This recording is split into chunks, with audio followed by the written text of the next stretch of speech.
पाटपणा धनगरवाडा शाळेच्या पाठीमागं 100 मीटर अंतरावर भूस्खलन व्हायला चालू झालेलं आहे. यामुळं शासनानं त्याच्यावर गंभीर उपाययोजना करावी. मेन रोडपासून 100 मीटर अंतरावर हे भूस्खलन व्हायला चालू झालं आहे. मागच्या 2 वर्षापूर्वी पण असंच मोठ्या प्रमाणात भूस्खलन झालं होतं. तरी देखील शासनाने काय त्याच्या उपाययोजना केली चांगल्या पद्धतीने दिसत नाही. आता पण भूस्खलन व्हायला चालू झालेलं आहे. त्यामुळं शासनाने याच्यावर योग्य तो उपाययोजना करून लोकवस्ती जवळपास आहे याचा शासनाने विचार करून त्याच्यावर उपाययोजना करावी. शाळेचं तसंच लोकवस्तीचं सुद्धा उपाययोजना करावी.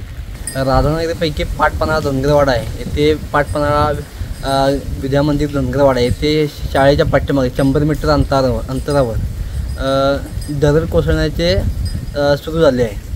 तरी योग्य तो प्रशासनाने योग्य तो निर्णय घेऊन, पावसाचं प्रमाण आता वाढले आहे, योग्य तो निर्णय घेऊन याच्यावर योग्य अशी तात्काळ कारवाई करून आम्हा सर्व ग्रामस्थांचे व शिक्षकांचे सुद्धा यातून सुटका करावी अशी आम्ही विनंती करत आहोत.